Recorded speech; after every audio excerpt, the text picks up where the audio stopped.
because he always talked about how the orange blossoms smelled here in Sebring when he raced. They still do, Dan. Okay.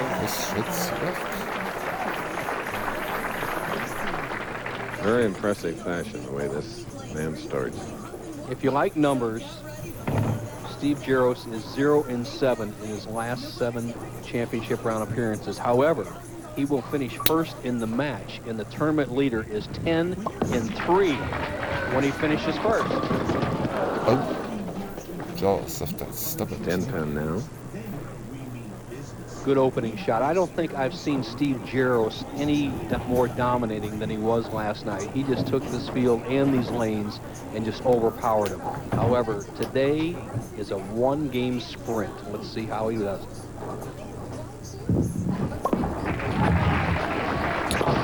Steve is ranked number 9.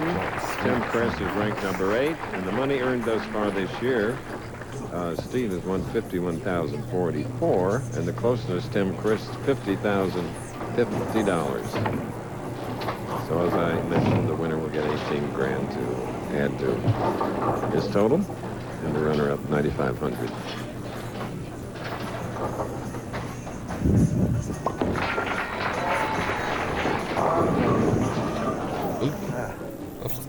Get around it. Come on.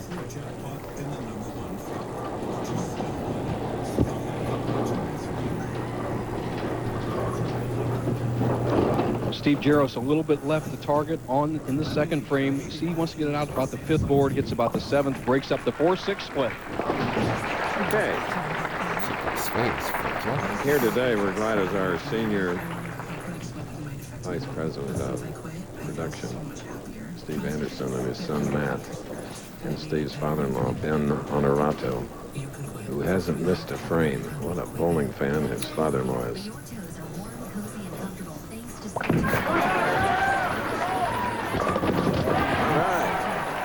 Okay, Bo. Well, the #1 player in the world practices horseshoes this week and got back in contention, but maybe you had to pitch a few more shoes. Criss was tough on you. Yeah, Tim bowled very well. Looks like he's got a really nice reaction out there. I had a little trouble early. I threw a couple of bad shots and just couldn't get those pins to fall down. And it was really fortunate to be as close as I was with Tim. He bowled a really good game, and he's going to be tough on Steve, I think. How about in a low-scoring environment compared to a high-scoring environment? Does a guy on a roll have a big edge? I don't know. It's whoever's bowling well. It's a little bit different game. You got to really get those bad games and don't worry about them, and try and get a few of those good games. Fortunately for me yesterday, I had a bunch of good games, but that ball just didn't want to strike today. I don't know why. He'll be back, Criss. This is a championship match. It's close. 2 strikes and a spare for Tim Criss. 2 spares for the tournament leader, Steve Jaros.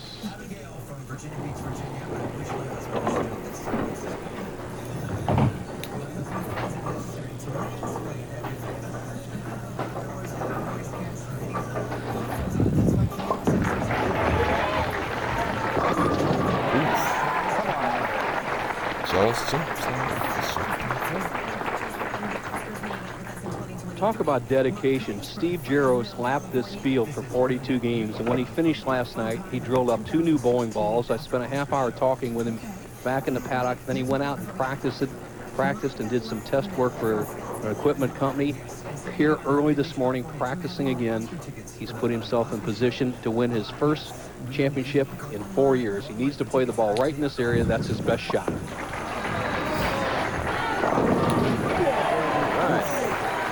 Big double. Well, to the victor of today's Greater Sebring Open goes this championship trophy.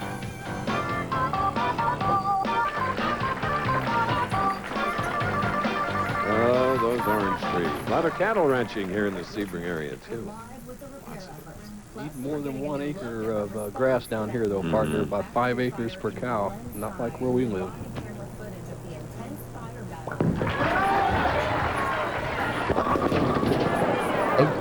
Crossover leaving the 10th. Well, when a player throws a poor shot, he's very obvious. He gets left the target. Once again, accuracy has to be just perfect and gets soft. He throws it slow to start with, about 16. He was down about 15 and a half. Crosses all the way over. If he converts the 10-pin, he'll trail in the championship match by 1.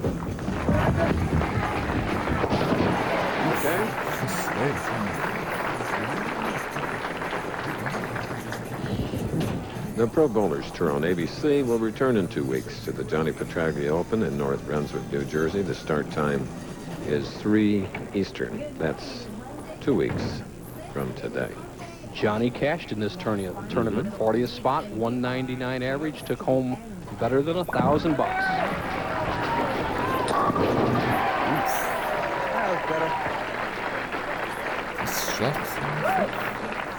All right.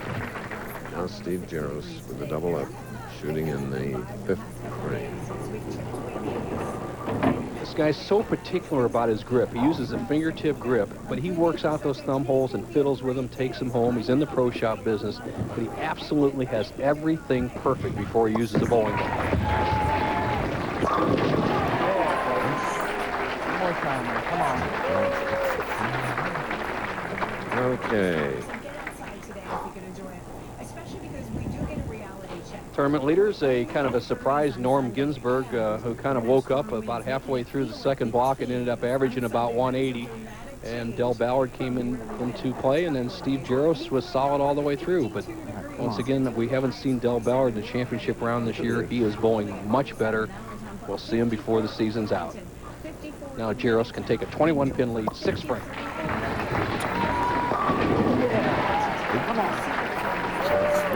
That's a 4-bagger for the tournament leader. Strike up, however, for Tim Criss now. Tim has won 3 games, if you just joined us. 266 to 225. Criss, doesn't his style remind you of one of your friends, Tom Hennessy from St. Louis? Very same type of style. Medium speed, very methodical. Brings back many memories when you speak of Tom Hennessy. Man of lots of fun. Tim Criss strikes in the 6th, strike here in the 7th. The lead of Steve Jaros would just be 1 pin.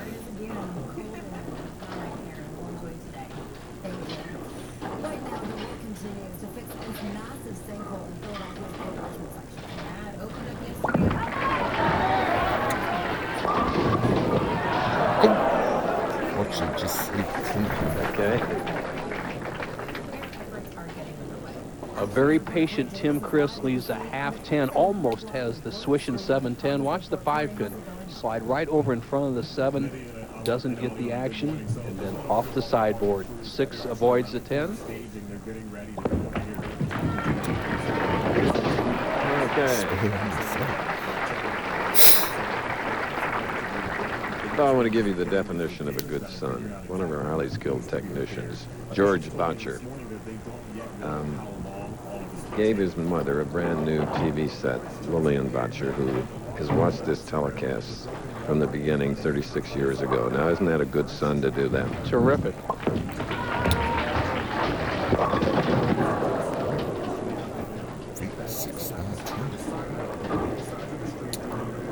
Jaros with the first chance to take a commanding lead. Watch his arm swing. See the elbow bend early, getting the ball left to target, cuts right through the middle. 3-6, 9-10 spare. The best way to pick it up is get it over here in the 3-6 zone, let the ball take out the 9, and the 6 will take out the 10. Shoot a hook ball down the right side. As Jaros puts a little powder on his thumb, the humidity's a little higher. He needs to get out of the ball clean to make this shot.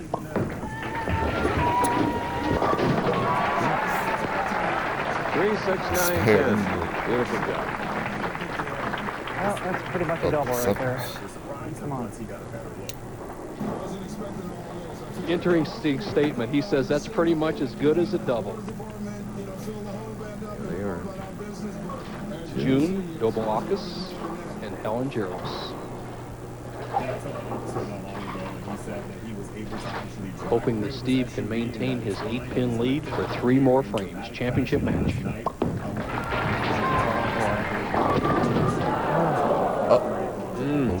A little too fast. June D. Well, you heard Steve say a little too fast. Speed being critical. Throws the ball about 18 miles an hour. He only uses a 15-pound ball. Doesn't flip back. And he needs to get the ball over there in that 2-4 zone. Take out the 10. He's going for it. Ooh. Wow. That was windy, too.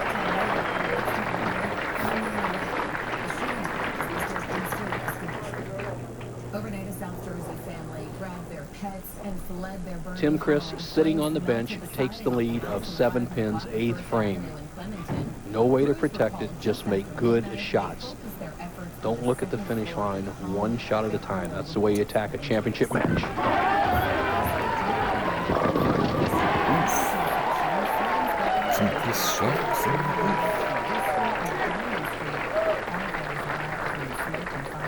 Right now, Tim Criss going at a 2:17 pace. Steve Jaros has a potential 2:30. The match is far from over, but Jaros is not as sharp as we saw him yesterday. Criss can go for the throat. Here we go.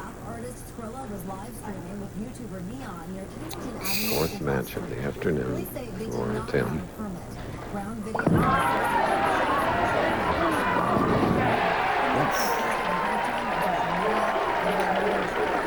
Leading by 17 at this point. All week long, I saw Steve Jaros get out of the ball the same speed, the same release. Today, he's losing the ball a little bit off his hand, throwing one a little bit harder. Let's see if he can just get everything back together and throw 3 good shots here and get right back in the match. 9th frame.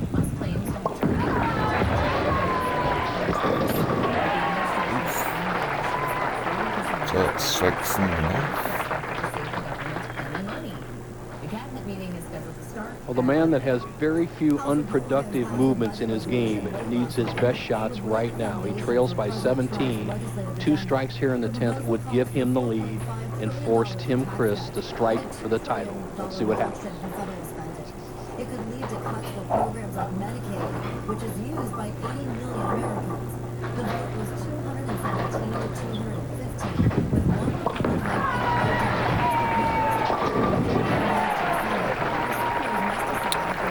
Jaros strikes in the first shot. One more to take the lead and make Criss strike on the final frame. Are sharing their stories, and we're getting a first look at body camera footage of the response as well. Actually, so Catherine Scott gets a lot of in Glenside with the story. Catherine. Ayana, newly released body cam footage shows us a glimpse of what first responders arrived to last night.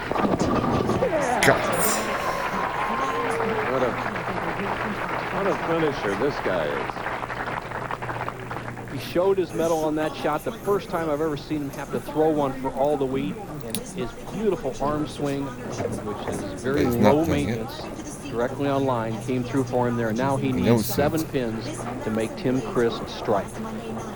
Fierce flames churning through the facility where materials for the aviation industry are produced. Remember now from they ran as soon as they heard the explosion. The 911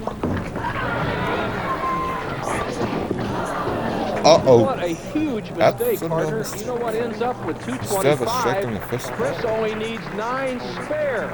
Yep. Boy, oh boy, oh boy. After throwing such quality shots in the 9th and the first 2 in the 10th, he tries to throw it down the middle instead of attack the pocket. The door is wide open for Tim Criss. Situation is simply this. Needs a strike or 9 spare strike. Either one is victory, his second of the year. It was very violent smoke. You could hear explosions going off. About 10 minutes into the fire, we decided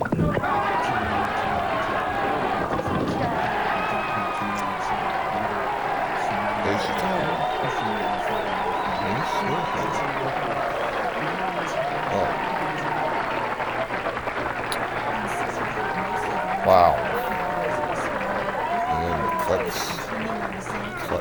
As you see Steve Jaros give him a handshake, I think that everybody, the quartet that he defeated, will agree that he bowled the best today. Here's your winner.